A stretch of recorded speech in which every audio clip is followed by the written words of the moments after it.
ওরা অস্ত্র হাতে নিয়ে যুদ্ধ করতে আসবে শুনে। আমরা করতে হইলে এইখান থেকে পয়সা উঠান, আর যারা মন্ত্রী মিনিস্টার আসল বিদেশ তাকে বলেন পয়সা দিবার জন্য, আমরাও পয়সা দিব। অস্ত্র কিনতে হবে, অস্ত্র কিনতে হবে, আমরা যুদ্ধ করতে হবে মাঠে।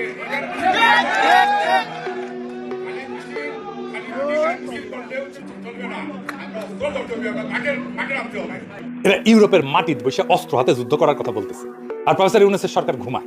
এই সব কয়টারে আন্তর্জাতিক সন্ত্রাসবাদের অভিযোগে আটক কইরা বাংলাদেশে ডিপোর্ট করার কাজ করতে হবে। এটা পররাষ্ট্র মন্ত্রণালয়ের কাজ। প্রফেসর ইউনূসের সরকারকে বলতে হবে কিসের প্রেম এদের সাথে, এই টেরোরিস্টদের সাথে। আপনাদেরই তো লন্ডনে এরা অপমান করতে আসে, কারণ মনে করে আপনারা দুর্বল। একজন ভালসুন পররাষ্ট্র উপদেষ্টা রাখিছেন, মাইয়ার বাচ্চা সামলাইতে ওনারা আমেরিকা যায় বসে থাকতে হয় মাঝে মাঝে। পারবেন না তে বসে আছেন কেন মিয়া? প্রতিরোধ শুধু কথার কথা না, রাষ্ট্র নির্মাণ শুধু কথার কথা না, একটা রাষ্ট্র নির্মাণ একটা সিরিয়াস কাজ। আমরা আসছি স্ক্রিপ্ট সেরা কলম হাতে, বুক ভরা কফিনের গান নিয়ে। আর এইবার শেষ না, এবার বিপ্লবের শুরু।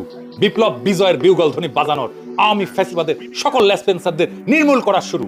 যেখানেই ফ্যাসিস্ট আওয়ামী লীগ, ওখানেই হোলসেল জয় বাংলা করে দিতে হবে তাদেরকে, সেটা দেশে হোক আর দেশের বাইরে হোক। ইনকিলাব জিন্দাবাদ। To subscribe for more videos.